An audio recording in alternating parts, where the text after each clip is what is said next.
Good evening. Coming up tonight here on BBC4, we've the story of children's play for Hop, Skip and Jump at 7:30.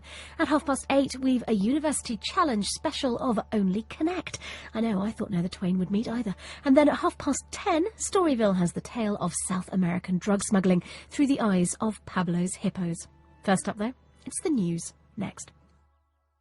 Ever since I was a medical student, I have been fascinated by psychology, by its brutal history, and by how far some researchers have been prepared to go in the search for answers. Michael Mosley examines how psychology's darkest moments gave us a greater understanding of how the mind works. Oh, this is horrid. The experiment has got the mask on.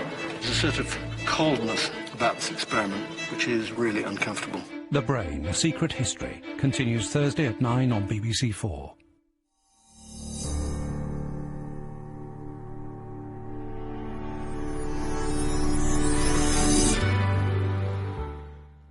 This is BBC4. Over to our news team now for the BBC World News Today. This is BBC World News Today with me, Kirsty Lang. Tunisia gets a new unity government, but not new enough to stop the demonstrations with protesters unhappy at the inclusions of members of the old regime. We don't like this party of Ben Ali. We don't like this ancient party. We want a new constitution. We want a new constitution. We don't like this party. We don't like it at all. An ex-Swiss banker hands WikiLeaks the names of 2,000 prominent individuals and companies that he says are evading tax. Italian prosecutors claim they have new evidence that Silvio Berlusconi has been with a significant number of young prostitutes. And as Britain becomes the latest country to consider shale gas exploration, a new documentary exposes a darker side of the industry.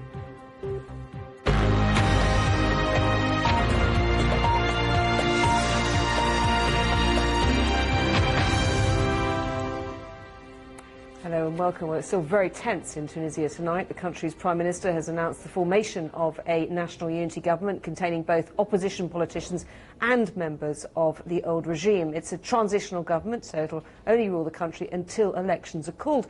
But the announcement has done little to appease the demonstrators in the capital, who are unhappy about the old regime being involved in any way and are anxious to maintain the momentum for widespread political reform. From Tunis, Adam Minot reports.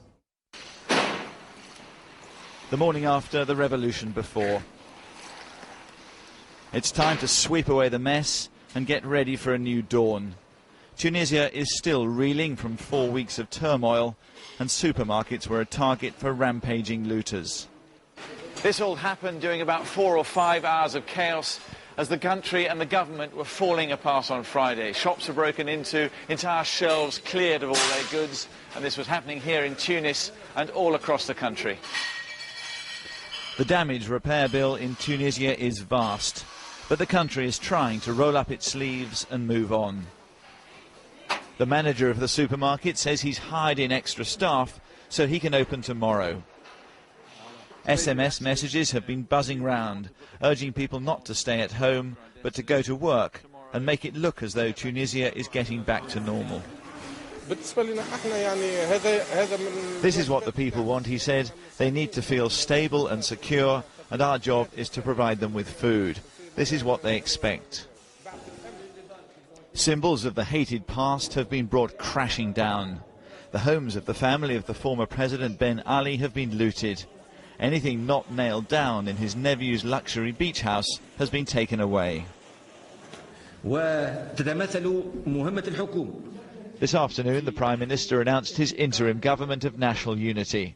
It will include opposition MPs and figures from outside conventional politics. Mohamed Ghannouchi also said political prisoners would be freed. The Tunisians have not lost their appetite for demonstration.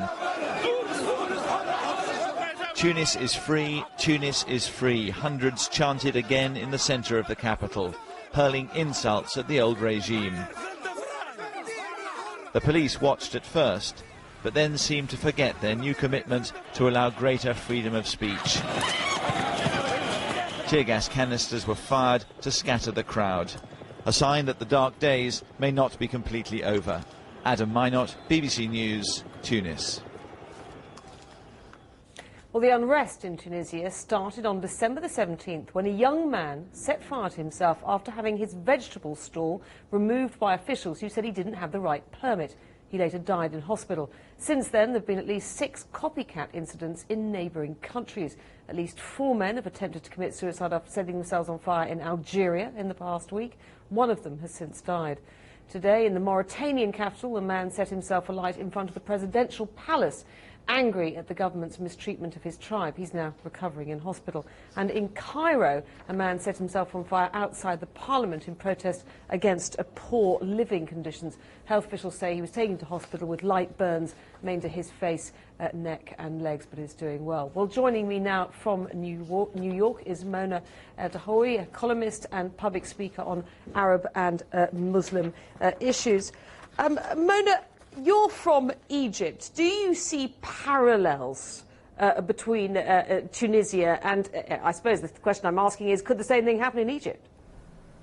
Well, you know, as much as many people in the Egyptian regime would like to say this is not Tunisia, there are definitely a lot of parallels in the sense that the Tunisian revolution was sparked by a very young and very desperate young man who was unemployed and was also protesting police brutality. And this definitely exists in Egypt.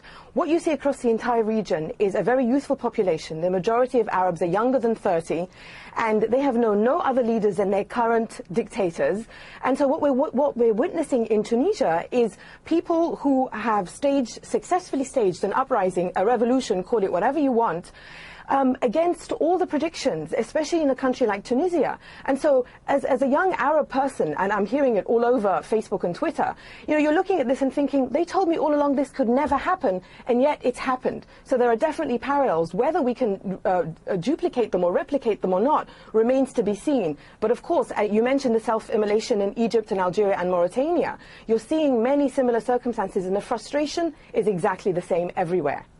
Isn't it too early to say whether this popular uprising has been successful? And by what I mean by that is, if we now have a long period of chaos in Tunisia, then it's not going to look such an attractive prospect, is it, to people in neighbouring countries? Right, absolutely, you have a point. The way I like to phrase it is, every Arab dictator right now is hoping that Tunisia fails, because chaos will help them to prove to their people, you see, I am better than chaos. But every Arab citizen is hoping, dearly hoping, that Tunisia works, and that the Tunisian people can tell whatever government ends up ruling them, in the way they were able to tell their dictator, Ben Ali, that we will not put up with this. And I know that many of us outside of Tunisia are celebrating much more than Tunisians inside the country, because they see the chaos up front. But you can definitely divide it in that way. Regimes want it to fail, citizens want it to succeed. But I wonder if that isn't wishful thinking on your part, for instance, because as you very forcefully pointed out in your article in the Guardian newspaper today, popular uprisings in the Arab world are highly unusual. In fact, most changes of government come around through coups d'etats, or historically that has been the case, hasn't it, in the past century or so? Absolutely. I mean, the last time the Arab world had a real revolution was in Sudan in 1964, and everything since has been coups dressed up as revolutions. You know, a month ago, if you had asked anyone who follows the Arab world which country was the least likely to see a revolution or to see any kind of popular uprising, they would have said Tunisia. So it's definitely wishful thinking on my behalf, because as an Arab, I would love to see an Arab people successfully overthrow a dictator and show us all the way to do it. And we don't know, you know, I would be a fool to predict what would happen in Tunisia over the next few days. But I'm hoping dearly that it succeeds, because, as I said, every single Arab is watching Tunisia right now and hoping that the Tunisian people get a government that is free and democratic and that reflects their wishes and that shows the entire region that we can do it. I mean, you have a generation of Arabs that have been told you stand no chance of fighting dictators. And you know, and we've seen the Bush experiment with, you know, we invade you in the name of democracy in Iraq. This, I hope, is an example to show Arab people, especially young Arab people, that you can do it. Mona Eltahawy, thank you very much. Now let's take a look at some of the day's other news. The founder and chief executive of Apple, Steve Jobs, says he's taking a further leave of absence for health reasons. Mr. Jobs, who previously suffered from cancer, said he would continue as chief executive and still be involved in major decisions. Apple shares have dropped following the announcement. In Brazil, hundreds of soldiers have been deployed to reconnect flood-ravaged villages to the outside world. Many have been without food or water since the mudslides that killed at least 640 people. Most aid has had to come in by air as key highways remain blocked. And the British actor Colin Firth has picked up a Golden Globe Award for his performance of The King's Speech. Actress Natalie Portman and the Facebook movie Social Network are also big winners. Most controversy surrounded host Ricky Gervais, whose edgy jokes didn't find favour with everyone. Italian prosecutors are accusing the Prime Minister Silvio Berlusconi of providing a series of apartments to meet young girls so they could prostitute themselves with him. The allegations come after Mr. Berlusconi made an extraordinary TV address to deny that he'd had a sexual relationship with a 17-year-old girl called Ruby. From Rome, Duncan Kennedy reports. Silvio Berlusconi's quiet start to the year has evaporated into a mudslinging broadside with prosecutors. In his 10-minute address on one of his own TV stations, he lambasted the magistrates for launching an investigation into his links with a 17-year-old belly dancer called Ruby Rubacuori, or Ruby the Heartbreaker. In realtà, le accuse che hanno formulato. The accusations I'm facing are totally groundless and even laughable. The police official I'm accused of having corrupted denies he ever was, and the underage girl denies having been subjected to any advances, let alone having had sexual intercourse with me, and says she introduced herself to everyone as a 24-year-old, which is confirmed by numerous witness accounts. Mr. Berlusconi, who's divorced from his wife, also revealed that he effectively has a girlfriend and couldn't have done what he's accused of, although he didn't say who the woman is. Allora, Ruby, cominciamo dall'inizio. But a weekend of extraordinary revelations didn't end there, as by coincidence, Ruby herself popped up on another channel, appearing to support the Prime Minister's version of events. Tu mi dicevi... The interviewer asks her if she's ever had sex with Mr. Berlusconi. Assolutamente no. Absolutely not, she replies. But you receive payments. Beh, ho ricevuto 7.000 euro. Well, I received 7,000 euros the first night I went to his place. How come? Asked the interviewer. La ragazza che mi aveva accompagnato sapeva della mia situazione difficile. Because I'd just arrived in Milan and life there was a bit difficult, and he helped me. Come? Did he know that you were 17 when he met you? No, non lo sapevo. No, she says. I told him I was 24. You know, you really couldn't make all this up, with the opposition calling the Prime Minister's television address an embarrassing and distressing spectacle. It seems that politics here in Italy at the moment is on hold, as the case of the performing showgirl, the prosecutor and the Prime Minister plays itself out. Duncan Kennedy, BBC News, in Rome. Well, this weekend in France, Marine Le Pen became the new face of the far-right National Front Party. She succeeds her father, Jean-Marie Le Pen, who founded the party, as leader and has promised to bring far-right politics into the French political mainstream. President Sarkozy's popularity is falling, and Marine Le Pen may well be hoping to pick up some of the centre-right's disaffected voters. Well, to discuss that, I'm joined from Birmingham by James Shields, who's Professor of French Politics and Modern History at Aston University. Professor Shields, is Marine the more presentable face of far-right politics, would you say? Yes, that's certainly what she's aiming to be. Her father is an old-style bruiser of a far-right politician, and Marine Le Pen has said that it is her mission in taking over the Front National to bring it from the margins into the political mainstream, to convert it, if you like, from a protest party to a party of government. And will she be free, if you like, of some of the burden of history that Jean-Marie Le Pen carried around? And by that I mean his past, fighting in the Algerian War and so on. That's precisely one of her advantages. If you look at the two of them, Le Pen is 82, Marine Le Pen is 42. Le Pen arrived in Paris to take up his studies in 1947. So all of the great battles of the far right in post-war France, the wars of decolonization, the legacy of collaboration and resistance, the fight against communism in the Cold War, all of these were Le Pen's battles. Marine Le Pen was born in 1968. She completed her studies in law in the 1990s and actually only entered politics in the 1990s. So she brings none of that baggage with her. She comes as a modern politician, able, much more able, to modernise the Front National than her father would have been. Should President Sarkozy be worried by Marine? It's early days, but I suspect he's sleeping a little less easily in his bed this week than he was last, simply because Marine Le Pen has benefited recently from a real media boost. She has gone from something like 12% of those polled in opinion surveys saying that they might vote for her to 20%. Now, if she sustains that sort of level of support, she will pose a real problem for Sarkozy in the presidential elections that are due in about 15 months from now. And does she benefit from the fact that there's somewhat of a resurgence in the far right generally in Europe? And just briefly, please, on this. Yes, she does. She does benefit from that. And if you look across Europe, there are precedents in other countries like Italy and Austria, latterly in the Netherlands, of far-right politicians obliging conservative mainstream parties to take them more seriously and to cut deals with them. Shields, thank you very much.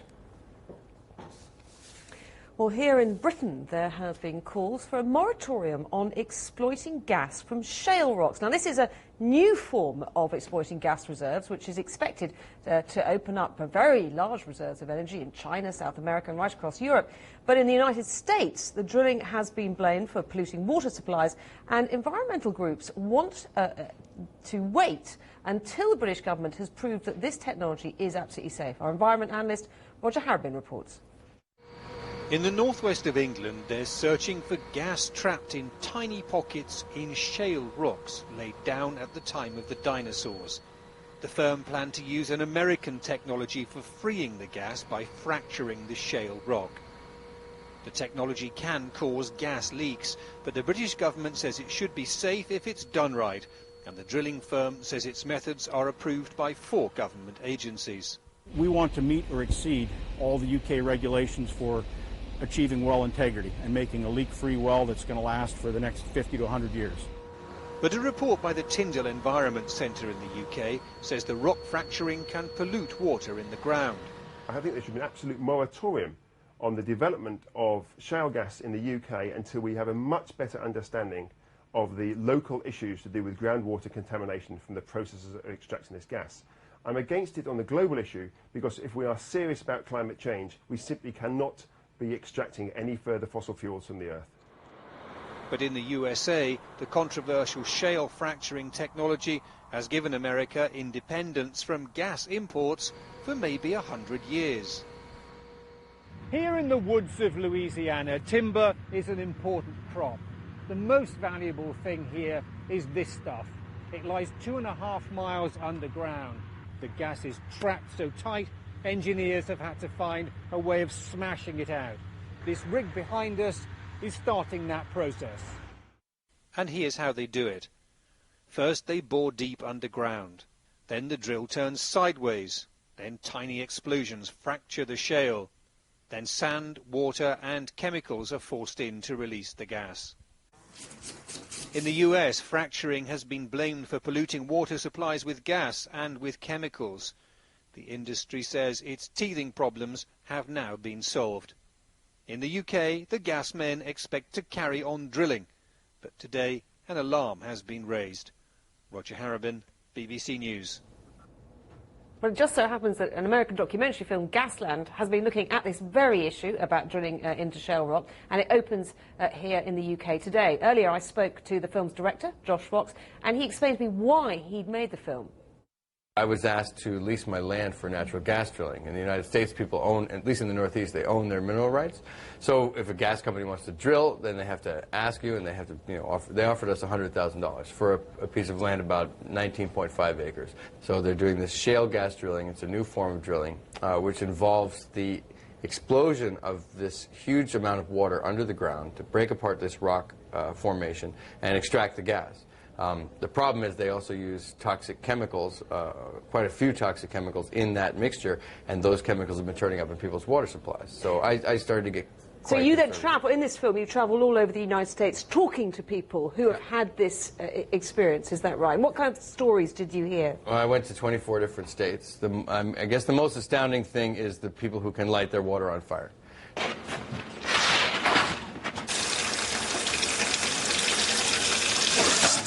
Whoa, Jesus Christ. That's the best I've done. That the gas is migrating from these lower depths up into the aquifer, and when they turn on the tap in their kitchen or in their bathroom and put a cigarette lighter under the tap, you get this tremendous explosion. And it's really spectacular, but it's also quite dangerous. It's very disturbing because you can't clean an aquifer once you get these kinds of chemicals inside of it. The problem is there has been some criticism of your documentary that there is no scientific, hard and fast scientific evidence that this is polluting the water supply, that the gas coming out of people's taps could be naturally occurring. Yeah, criticism from the gas drilling industry. That's what the gas companies say. Yeah, well, that's not exactly legitimate criticism. That's their PR campaign against the film. I mean, they've gone ahead. Do you have hard and fast scientific evidence that it is polluting? Absolutely. The Pennsylvania Department of Environmental Protection verified that this was the kind of gas that they were drilling for. They showed the link. This is not something that's unproven anymore. But did you try in your film to allow the gas company to have their say, to give their point of view? Oh, well, yeah. We called them pretty relentlessly. None of them would agree to appear in the documentary. They do appear at the end of the film in a congressional hearing. Although I call and email, and it's kind of a funny part of the movie, seeing me call these companies over and over again and hearing their responses of no. Hi, this is Scott Halpern. How can I help you? Record your message at the tone. I'd love to find somebody to interview at Halliburton, so if you please call me back, I'd really appreciate it.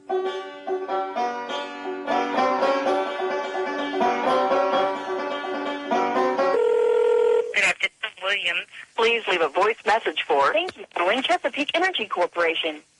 We do catch up with them, and they are cross-examined by Congress, and Congress does a pretty good job of pinning them to the wall, although they do sit there in the congressional investigation, essentially lie. But you're saying this is an issue that Europeans should be concerned about as well? Absolutely. I mean, this is being termed the shale gas revolution. It is the primary competitor for energy source into the future with renewable energy. So essentially what's happening with shale gas is this is the mortal enemy of green economies, of renewable energy economies. If governments choose to move in the direction of using natural gas to produce electricity instead of moving towards renewable energy, then we're going to see another 50 years of this kind of fossil fuel. And I think that causes a lot of concern with people in terms of climate change, as well as all the environmental damage that comes with the drilling. Director Josh Fox. Now, a former Swiss banker who has blown the whistle on offshore tax havens has joined forces with WikiLeaks. Today, Rudolf Elmer handed over CDs which he says contain the bank details of politicians, corporations and multimillionaires who are evading taxes. The website's founder, Julian Assange, was present to receive the data at a news conference in London attended by hundreds of journalists. Elmer is due to return to Switzerland this week to face trial for stealing information from the bank. Simon Gompertz reports. What I want to do is to hand this over to WikiLeaks. What former banker Rudolf Elmer handed to the WikiLeaks founder Julian Assange today was potential dynamite for the 2,000 cases, some of them politicians, business leaders and celebrities, which are understood to be in the disks. Mr. Elmer was once prominent in the Cayman Islands, a well-known offshore tax haven, running the local branch of a Swiss bank. So he says he had first-hand experience of people trying to escape tax. I have been there. I have done the job. I know what the day-to-day business is. I know how much is documented there and how much is not. And I think that's exceptional because I'm against the system. Rudolf Elmer is due in court in Switzerland this week, accused of breaking the country's bank secrecy laws. His former Swiss employer, Bank Julius Baer, rejects allegations that it might have been involved in any wrongdoing. But the information on money held offshore could provide ammunition for an international crackdown on tax evasion, which is underway. The government in London expects that nearly $5 billion can be raised from tackling secret accounts in Liechtenstein. Well, everywhere in the world it's becoming tougher to evade tax. and indeed the revenue authorities here and elsewhere think that there are billions of pounds that they can still recover for the amounts of tax that are being evaded. So there's a great incentive for them to actually chase after people as best they can. I do think as a banker I do have the right to stand up if something is wrong. Rudolf Elmer described the world of secret banking as a fire-breathing dragon with many heads. In other words, it's difficult to tackle. Simon Gompertz, BBC News. Well, to discuss this, I'm joined now by John Christensen, a former economic advisor to Jersey, which is, of course, a UK tax haven, and now director of Tax Justice Network. What do you make of Mr. Elmer and his case?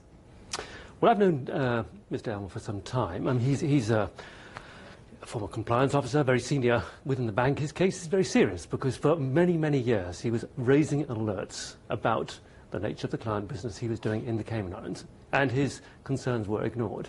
I've heard this not just from Mr. Elmer, but from other compliance officers in banks working offshore, that their concerns are not being taken seriously.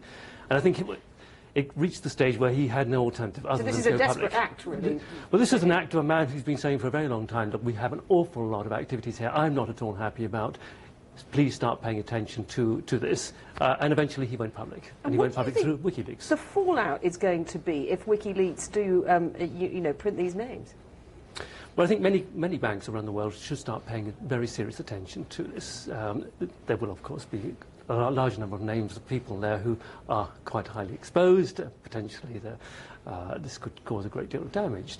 So I think it's time that these matters were taken much, much more seriously by banks. We heard a lot of talk, didn't we, from world leaders in the wake of the banking crash about clamping down on tax havens. I mean, I remember being at the Davos Economic Summit that year, and, you know, there were calls all over the place. Nothing happened. Why not? Well, we can't say nothing happened. Something happened, but it was so timid, so lacking in ambition that really we can say to all intents and purposes, nothing has changed. About 500 tax information exchange agreements have been signed between tax havens, secrecy jurisdictions, and some countries. The process is rather farcical. In many cases, the treaties were signed between tax havens. They signed agreements between one another. From what we can see, no additional information is being shared. There's been some degrading of bank secrecy laws, but corporate information remains totally secretive. Trusts remain totally secretive. Very little has changed. I mean, just briefly, why does a government like the British government tolerate tax havens like Jersey? Because it's depriving them of income. Let's be blunt. Tax havens are deeply rooted in the British economy. The UK has tax havens across the Caribbean, the Channel Islands, Isle of Man, and so on. So this is deeply embedded in the British banking system. John Christensen, thank you very much. And that's, I'm afraid, all we've got time for. Next to weather, but from me, Kirsty Lang, and the rest of the team, goodbye.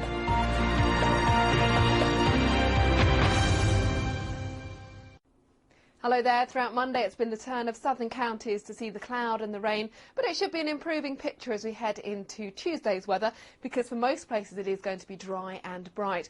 We're steadily seeing high pressure toppling in from the Atlantic, pushing our weather fronts out of the way, taking with it the wet weather, but things are going to stay a little bit cooler through the rest of the week underneath that area of high pressure. So across the high ground we will see some sleet and snow showers. The best of sunshine for Scotland will be to the east of the Grampians, and here underneath clearing skies we will see a slight frost through Tuesday night and in towards Wednesday morning. Rather cloudy along that east coast on Wednesday, but plenty of sunshine out towards the south and west, and temperatures will reach highs of 6 to 7 degrees. If you'd like any more weather, there's plenty to be found online.